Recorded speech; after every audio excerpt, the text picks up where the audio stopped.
that's maybe not, it's not a clean answer. Language rarely is. Language evolution is rarely clean.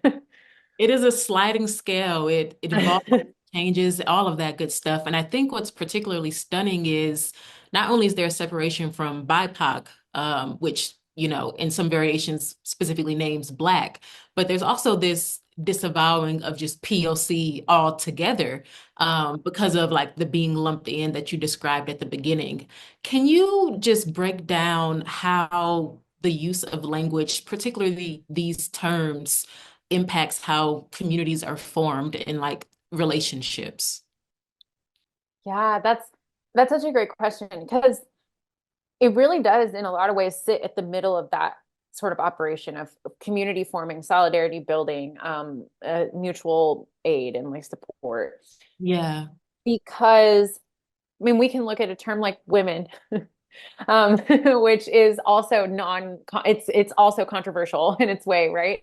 And so you can say like, I support women, but not every woman means the same thing when they say that. And so it becomes, you get all these little like splinter movements, different things to be like, not all women, just these women, or just Right. women's health, or just, women's equity in the workplace. People start to get much more specific. And so I think um, part of the reason why Black people specifically are wanting to separate themselves from that POC term is because they feel like they have a very different history. It's a cultural identity, as much as it is, a racial identity or a social identity. Whereas like people of color, again, like feels like an institutional term where Blackness lives everywhere. It's very Mhm. much outside the institution as well as inside it, right?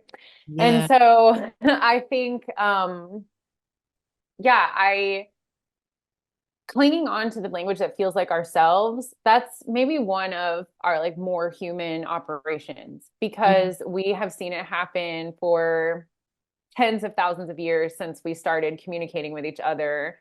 Some of the first things that we did was name ourselves and name our spaces. And that tradition, lives every day.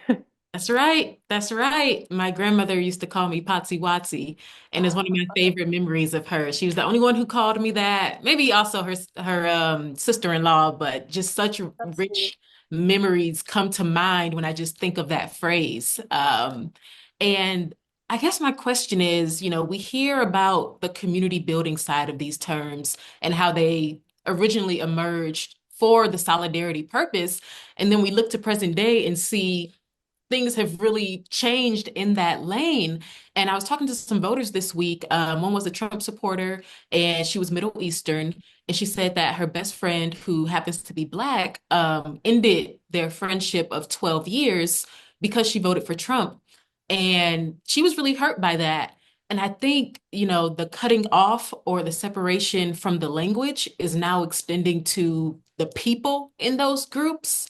And I just wondered, what do you think solidarity across, the POC demographics looks like in the aftermath of the election? Gosh, that's a good question. I feel like for myself personally, I honestly expected this outcome. So I voted, but I did not mobilize in the same way that I did 4 years ago. Mm, I wasn't like posting every day, talking to my friends, starting those conversations. I feel like I had a little fatigue from all of this. And so I now to me reaching across lines feels more important than it did before. Because I think before the election, during the election, or like leading up to it, I felt like I'm not represented here. I know what my duty is, and I'm going to do that. But I really like none of these conversations are speaking to me, like someone who is very much anti-war. Let's just like that's the only, you yeah. know, there could be a list 100 miles long, right? But then now I feel like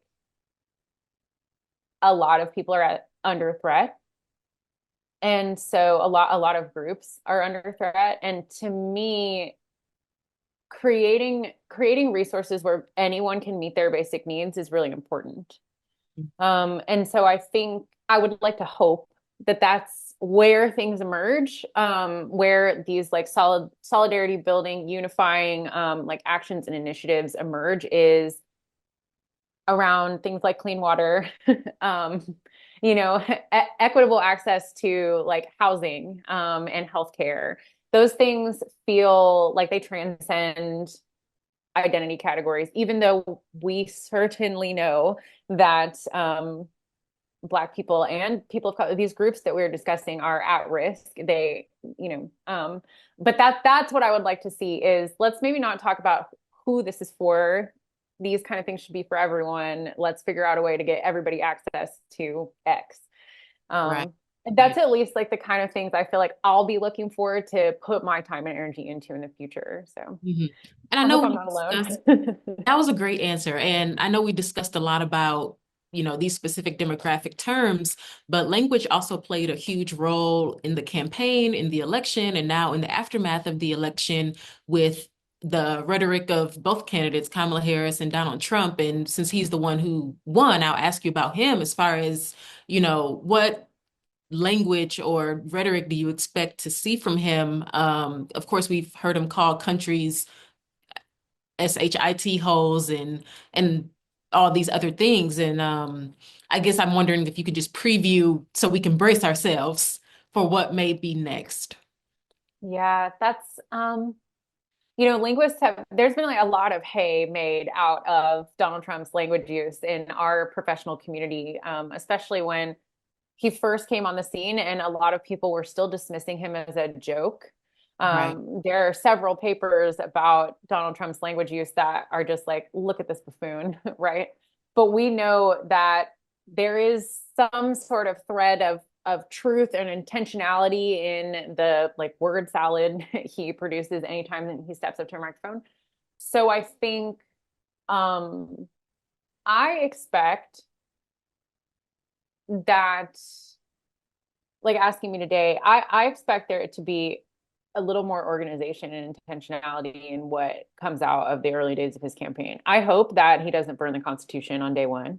I would still like to live in a nation of laws, but I think what I hope that people do is hold, try to hold back some of the like alarmist tendencies that we've seen over these several years, nearly a decade now, of dealing with Donald Trump's language on television every day.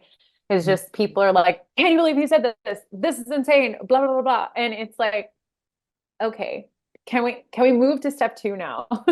And just accept that some of this is wild and not how we would describe things, but this is what we're living in. So I do think the catastrophizing of, can you believe it? We need to turn the page on that. Not to quote Kamala Harris, but it was punny. yeah. So one last question. It would be remiss of me not to ask you about language and music with Spotify Rap just coming out and with this Drake and Kendrick beef going on. First, whose side are you on in the Drake and Kendrick beef, just to get it on the record?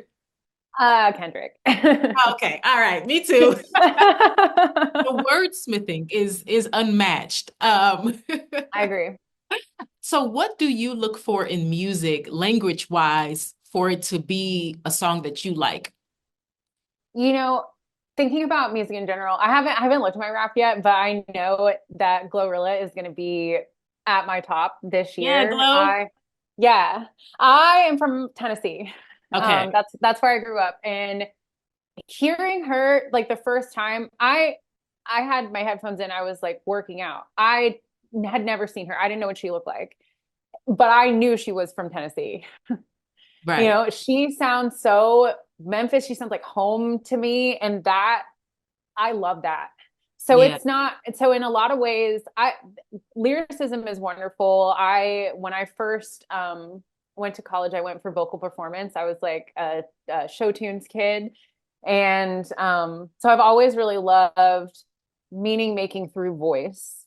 That, the particular way like a vocalist can move a note around like really tells you everything that they feel in the moment or the whole story behind these lyrics. And yeah, so I I'm really pretty obsessed with somebody from Tennessee like making it big, and us hearing just like more Black representation in like country and Southern music right now.